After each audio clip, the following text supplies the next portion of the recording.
Good morning, everyone. Today, I want to take you on a journey to a place that feels both mysterious and distant to us, yet is very real for millions of people, the daily life in North Korea. For many of us, daily life means going to school, hanging out with friends, shopping, and watching movies online. But in North Korea, things look very different, and the rhythm of life is shaped by rules, traditions, and restrictions that may surprise us. Imagine waking up in the morning to the sound of a loudspeaker that starts broadcasting even before sunrise.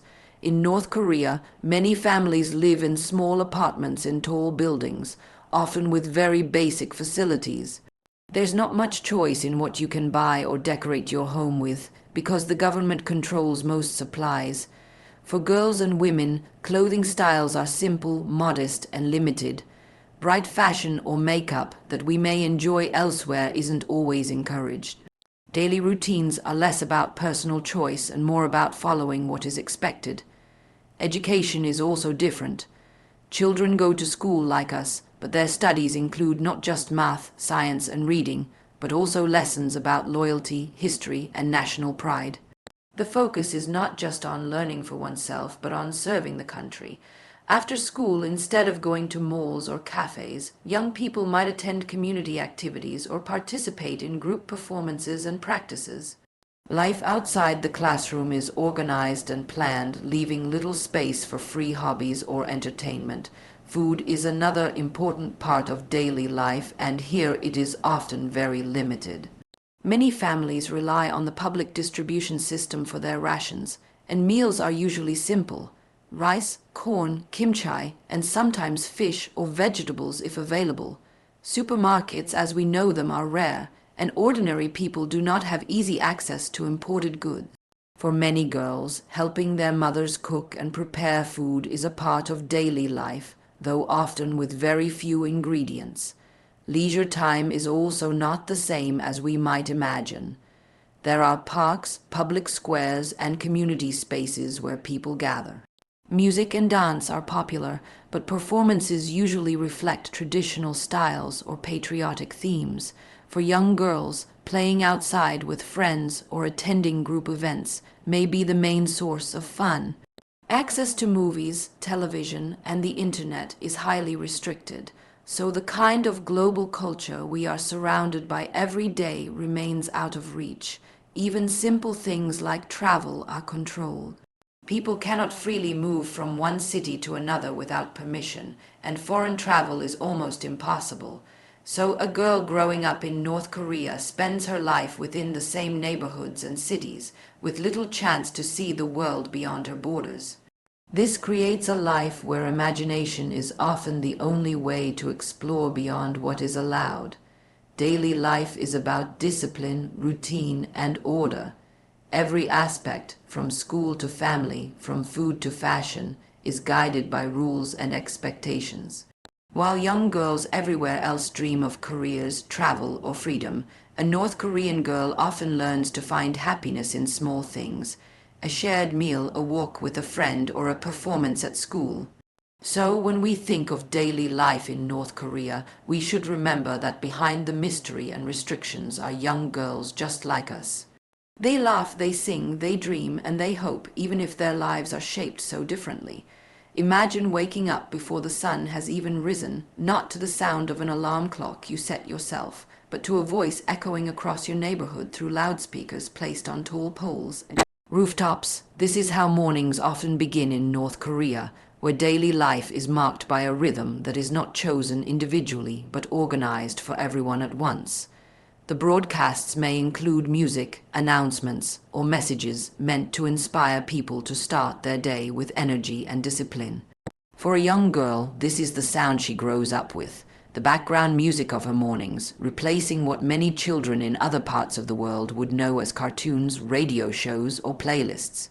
She wakes up knowing that her day is not entirely her own, but shaped by expectations that stretch from her family's apartment to her school and community.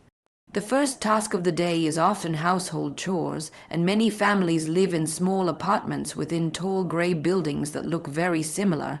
Inside, space is limited and furniture is simple. Girls may help their mothers sweep, cook, or prepare for the day before heading out. The water supply may not always be steady, and electricity is not guaranteed 24 hours a day, so routines often involve working around shortages. Bathing, washing clothes, and preparing food can feel like bigger tasks than they would in other countries. Sometimes families have to fetch water from pumps if the supply is cut off, and children, including girls, often carry buckets to help. These tasks become part of their daily rhythm, teaching responsibility at a young age, but also reminding them that convenience is not a luxury they know. Clothing for the day is also not chosen from a wide variety of colorful outfits. Girls often wear modest dresses, skirts, or school uniforms that are neat and simple. Fashion trends or expressive styles are not part of everyday life for most. Instead, clothes are practical, clean, and respectful of the rules. A young girl might dream of bright patterns or stylish shoes she has glimpsed in secret glimpses of foreign media. But for her daily life, choice is limited, and blending in is safer than standing out. Breakfast is usually light and prepared from rations provided by the state or food grown by families in small gardens. A bowl of rice, some corn porridge or kimchi might be on the table along with tea if available. Protein is less common, and fruits are considered a treat that not everyone gets to enjoy often. The simplicity of the meal means that families often eat together quickly before starting their duties, but it also reflects how scarce resources can be. For many girls, this kind of breakfast is normal, and they accept it as a routine part of life, not knowing how much variety exists elsewhere. After breakfast, the walk to school begins. Streets in the morning are filled with children in uniforms, workers heading to factories, and adults carrying out their responsibilities. Along the way, there are slogans painted on walls and banners across streets, reminding people of discipline and collective duty. For a young girl, these signs are part of her everyday view, shaping the way she thinks about herself and her role in society. She does not question them because she has never known life without them. Her mornings are not about scrolling on a phone or deciding what to post online. They are about fitting into the rhythm that everyone follows together. For those who are not students, mornings are filled with work. Factories, offices, farms, and public spaces all come alive with people beginning their duties. In rural areas, girls may help with farming tasks before school, feeding animals, or carrying supplies. In the cities, they may be part of youth groups that gather for morning drills or group activities. The sense of community is strong, but it is also a community built on rules and shared responsibility rather than personal freedom. Even in homes, the sound of the loudspeakers lingers, continuing to play songs or announcements through the morning. This constant presence is more than just noise. It sets the tone for the entire day. It reminds people of what is expected of them. It reminds them that they are part of something larger, and it limits the quiet, personal space that many elsewhere take for granted. A girl studying in her room or preparing for school does so with these sounds in the background, an invisible thread connecting her to everyone else in her city.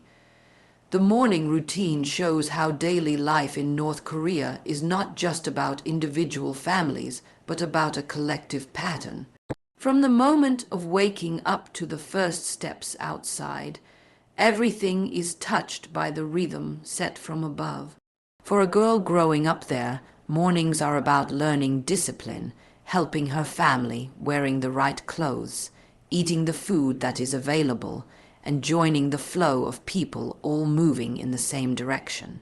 It is a life where the day begins not with choice but with structure, not with personal plans but with obligations that define what comes next. Education in North Korea is one of the most important parts of a young girl's daily life, but it looks very different compared to what students in other parts of the world experience. A school day is not just about learning math, science, or literature, but about building a mindset that emphasizes loyalty, discipline, and obedience. From the moment children step into their classrooms, they are reminded that education is not simply a personal journey, but a duty to their country. Girls wake up each morning, dress in their neat school uniforms, and prepare to enter an environment where everything from the lessons they hear to the songs they sing is carefully designed to shape their thoughts and behaviors. The school uniform itself represents order and simplicity. Girls usually wear modest blouses paired with skirts, often accompanied by red scarves that symbolize youth organizations they belong to. Unlike students in other countries who may choose colorful backpacks or trendy accessories, the appearance of North Korean students is uniform and modest, reflecting the emphasis on collective identity rather than individuality. As they line up in the mornings, girls often march together into school buildings, sometimes greeted by teachers or youth leaders who remind them to maintain discipline and punctuality. Classroom lessons are structured with a mix of academic subjects and ideological training. Mathematics, language, and natural sciences are taught, but the curriculum places equal weight, if not more, on lessons about history, national pride, and devotion to their country. Girls are taught stories of past struggles, victories, and the importance of unity, and these lessons are repeated year after year to strengthen a sense of loyalty from an early age. For many students, the classroom is not just a place of learning, but a place where their beliefs and world. You are molded according to strict guidelines. Teachers in North Korea hold a position of authority that is respected without question. For a young girl, listening attentively, taking notes carefully, and responding to questions with precision are part of daily expectations. Discipline in the classroom is strict, and mistakes are not always taken lightly. Students are encouraged to participate in group recitations, collective singing, and organized discussions that focus less on personal opinion and more on repeating the correct answers that are expected. Creativity and independent thinking are not encouraged in the way they might be elsewhere, so children learn to follow instructions rather than question them. Outside the standard academic lessons, students also participate in group activities that strengthen their sense of belonging to larger youth organizations. These groups play an important role in shaping their social lives. Girls might spend part of their school day rehearsing songs, practicing dances, or attending meetings where they are taught about responsibility, discipline, and service. These activities are often filled with patriotic themes, and they leave little space for hobbies or interests outside the framework set by the state. Still, for many students, these group gatherings are the closest thing to extracurricular activities, and they learn to find joy in performing together, rehearsing lines, or preparing for community events. Physical education is another part of the daily routine. Exercise is seen not just as a way to stay healthy, but as a way to build unity, strength, and resilience. Girls participate in drills, marching, and organized sports, often in large groups that highlight cooperation more than individual achievement. Unlike schools elsewhere that may focus on fun games or personal skills, these sessions are more about discipline and showing collective energy. For many girls, this becomes a natural extension of their classroom training, where physical strength and endurance are celebrated as part of their duty to society. The school day does not always end when classes are over. Students often stay behind for rehearsals, extra lessons, or community service tasks. Girls may help clean classrooms, sweep schoolyards, or participate in collective farming duties during harvest seasons. These responsibilities teach them that their role extends beyond academics and that their daily lives are tied closely to the needs of the community. Free time after school is limited, and much of it is spent either preparing for the next day's lessons or joining in with organized youth activities. At home, parents also play a role in reinforcing the lessons learned at school. Families often encourage children to study hard, follow the rules, and show loyalty through their actions. Homework includes not just solving problems or writing essays, but memorizing songs, poems, or passages that reflect the values being taught. A girl may sit at her desk in the evening, practicing her handwriting, repeating historical stories, or preparing for group recitations. knowing that her performance is not only about grades but about showing devotion and discipline. The structure of education in North Korea means that girls grow up in an environment where school is not just about personal growth, but about preparing to fit into a collective role.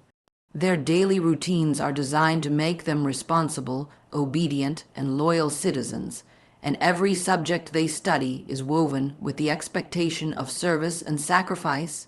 For many of them, school is not only the center of their childhood, but the place where they learn how to shape their identity according to the needs of the society around them. Meals in North Korea form an essential part of daily life, but they are shaped heavily by limitations, scarcity, and reliance on rationing systems. For many families, food is not something that can be chosen freely from a market filled with options, but something received through state distribution or gathered from what little can be grown in private gardens. A young girl growing up in this environment quickly learns that meals are more about making do with what is available than about taste, variety, or indulgence. Breakfast, lunch, and dinner may often resemble one another, with similar staples repeated day after day, creating a rhythm of simplicity that defines how people relate to food. Breakfast often consists of something very light, sometimes a bowl of porridge made from corn or rice if available, accompanied by kimchi, which is one of the most common foods in the country. Protein sources such as eggs or meat are rare luxuries for many families, so girls grow up familiar with meals that are filling but not diverse. Sometimes a family may add pickled vegetables or a bit of soup, depending on what they have stored or received in their rations. While children elsewhere may start their mornings with milk, bread, fruit, or packaged snacks, a North Korean girl's breakfast reflects the reality of restricted supplies and the careful management of every ingredient. The public distribution system plays a central role in how food is acquired. Families are allocated rations that are meant to cover their needs, but in practice, the amounts are often not enough, and shortages are common. This means that households sometimes turn to informal markets, known as jangmadang, to find extra food items. A young girl might accompany her mother to such markets, where people trade or sell goods ranging from vegetables and grains to small household necessities. These visits are not simply casual shopping trips, but essential survival strategies, and children learn early on that getting food requires effort, patience, and resourcefulness.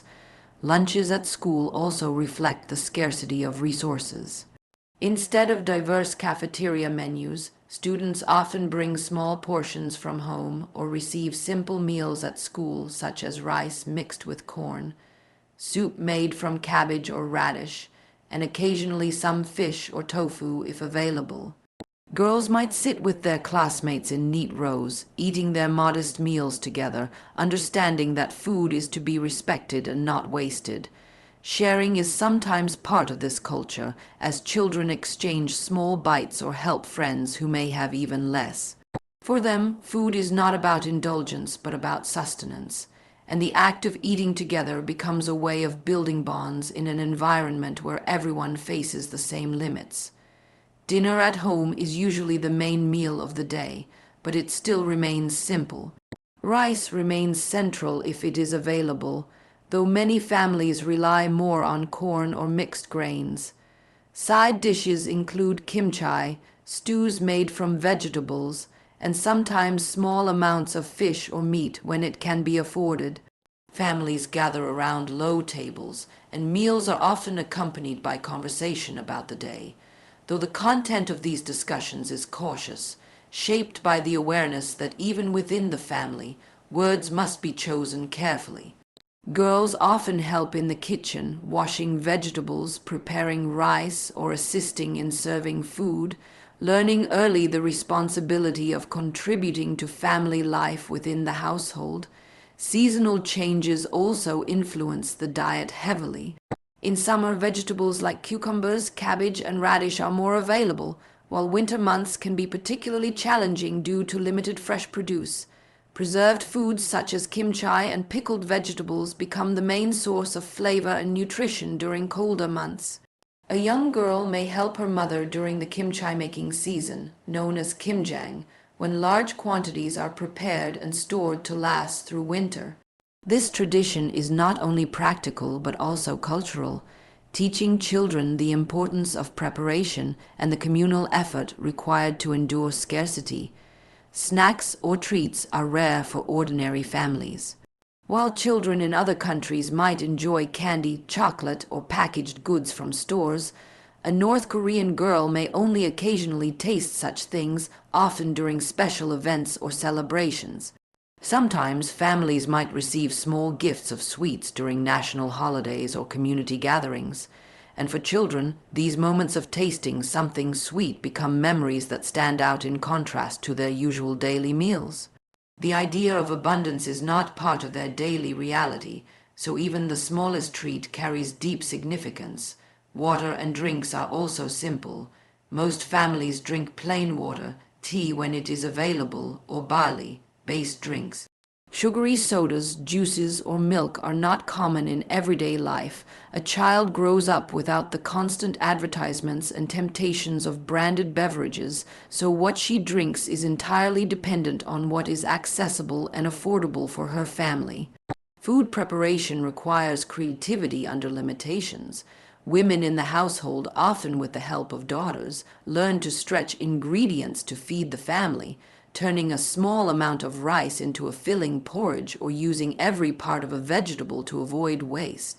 Meals may lack variety, but they carry the weight of effort, care, and resilience.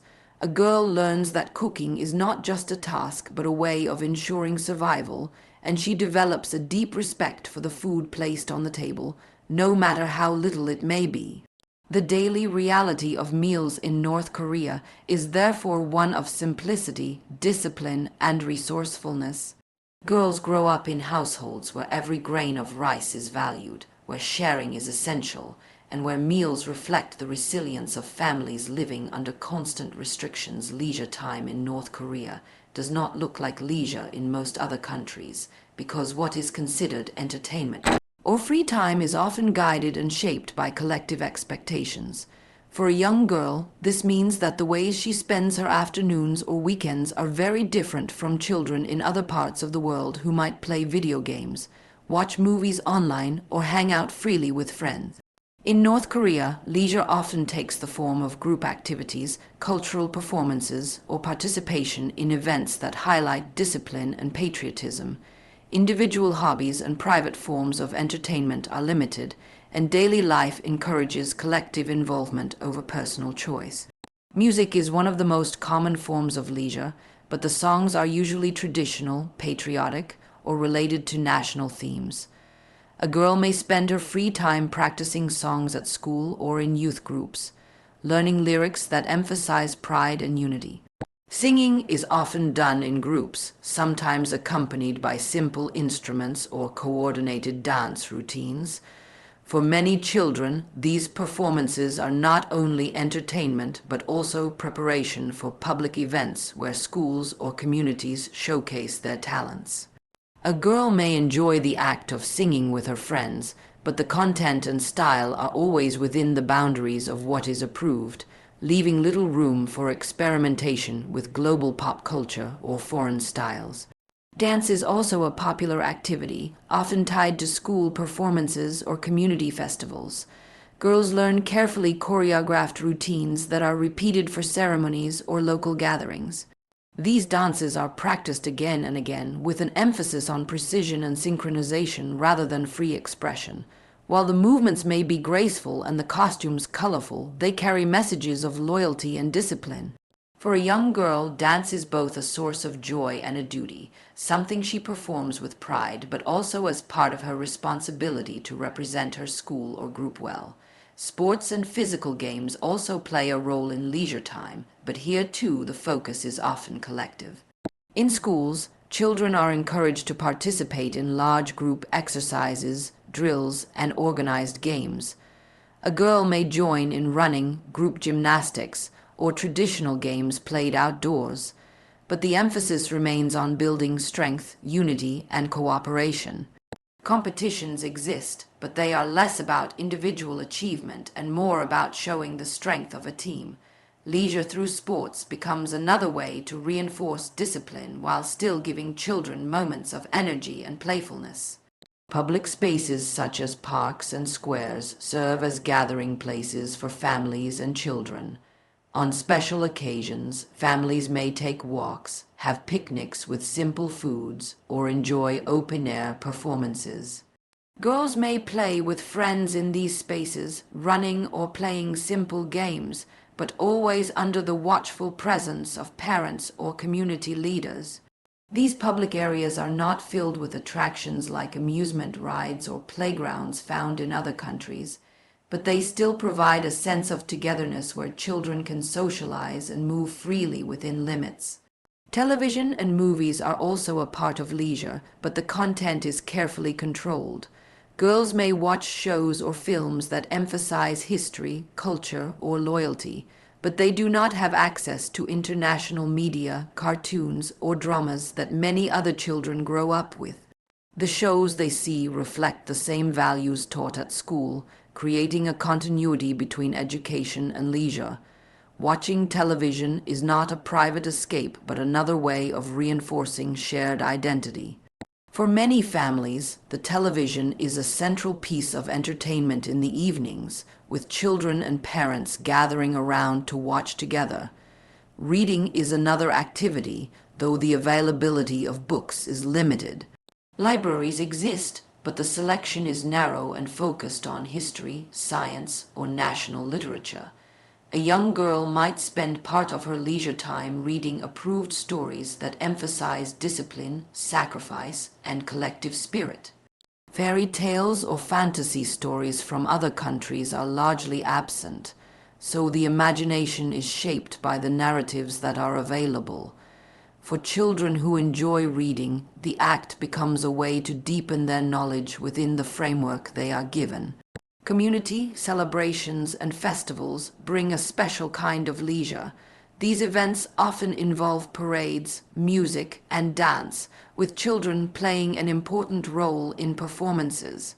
A girl may spend weeks preparing for such events, practicing routines or songs, and when the day arrives, she joins her peers in colorful displays that are both festive and serious.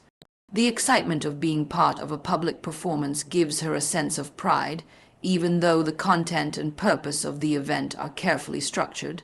For many children, these festivals are some of the most memorable moments of their leisure time, filled with energy, costumes, and applause. At home, leisure is often quieter. Families may gather for meals, listen to music, or talk together. Girls may help with chores before being allowed to rest, and their free time often blends with responsibilities. Simple activities like drawing, singing, or playing with siblings can fill the evenings. Without easy access to toys, gadgets, or global entertainment, creativity is often expressed through modest and practical means. A young girl might use scraps of paper for drawings, hum songs she has learned at school, or make up games with her friends using stones, sticks, or simple household objects. Leisure in North Korea is therefore less about individual freedom and more about collective participation.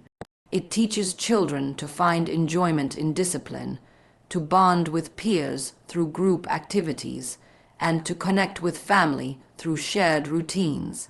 For a young girl, free time becomes another space where her identity is shaped by the balance of joy, responsibility, and the limitations of her world travel in North Korea is one of the most restricted aspects of daily life, and it deeply influences the experiences of young people as they grow up.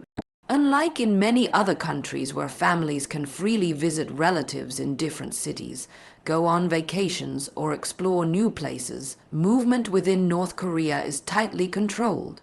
For a girl growing up in this environment, the idea of travel is not associated with freedom or exploration, but with rules, permits, and boundaries that define where she can and cannot go. Her entire world often remains within the city or village where she was born, and the borders of that world are rarely crossed. To move from one part of the country to another, people need official permission, which is granted only for specific reasons such as work assignments, family emergencies, or government instructions. This means that ordinary families cannot simply decide to travel for leisure or curiosity. For a young girl, this creates a sense of permanence in her surroundings. The streets she walks every day, the buildings she passes on her way to school, the markets she visits with her parents, these become her entire universe. While children elsewhere may dream of visiting new countries or even neighboring towns, she learns from an early age that travel is not something easily available to her. Family visits to relatives in other towns are rare, and when they happen, they require paperwork and approval. A girl may hear stories about cousins living in another city, but she might only see them once in several years, if at all. Letters or messages may be exchanged instead of visits, and even those are limited. The difficulty of travel makes family bonds across distances more fragile, and children grow up with the understanding that their social world is confined mainly to their immediate community. This reinforces the idea that her neighborhood, her classmates, and her local friends are the most important connections she will have in daily life. Public transportation within a city is also modest and limited. Buses, trolleys, and sometimes bicycles are the most common ways people get around. For a young girl, taking public transport is not a daily adventure but part of routine life. These vehicles are often crowded and long waits are common. Few families own private cars, so the streets are not filled with traffic the way they are in other countries. Seeing a car is more unusual, and most children grow up without ever riding in one. This lack of private transport also reinforces the sense that mobility is something collective and restricted, not individual and flexible. Travel to the countryside or rural areas is usually tied to work programs or community tasks. For example, students are sometimes sent to participate in farming or harvesting activities during certain seasons. A girl might travel outside her city for such an assignment, experiencing new landscapes and meeting people from other regions, but these trips are structured and supervised. They do not carry the sense of freedom that one might associate with travel, but instead feel like extended responsibilities. Still, these rare opportunities to see different places may remain some of her strongest memories of youth, because they offer glimpses of a world beyond her usual surroundings. Foreign travel is almost impossible for ordinary citizens. Borders are strictly guarded, and only a small number of people with special permission can leave the country. For a young girl, the concept of visiting another nation, exploring a new culture, or experiencing life abroad is more of an idea than a possibility. She may hear about other countries through limited channels, but her own chances of ever stepping outside her homeland are almost non-existent. This shapes her sense of imagination as the outside world becomes something distant and mysterious rather than a place she could ever realistically visit. Even travel within a city is marked by boundaries. Certain areas are restricted and entry may require approval. A girl learns early on which neighborhoods are accessible and which are not, and her movements are always under the quiet watch of rules and expectations. Recreational trips to cinemas, museums, or public squares happen, but they are often organized as group outings with her school or youth organization rather than spontaneous family adventures. Travel becomes less about personal choice and more about participating in planned collective activities.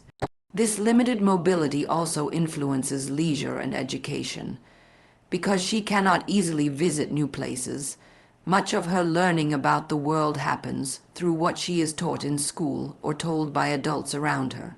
Field trips are rare, and when they do happen, they are designed to reinforce specific lessons rather than allow free exploration.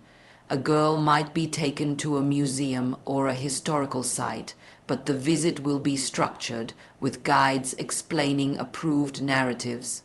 Her ability to discover and interpret new places independently is never encouraged, so travel becomes another form of controlled education rather than adventure.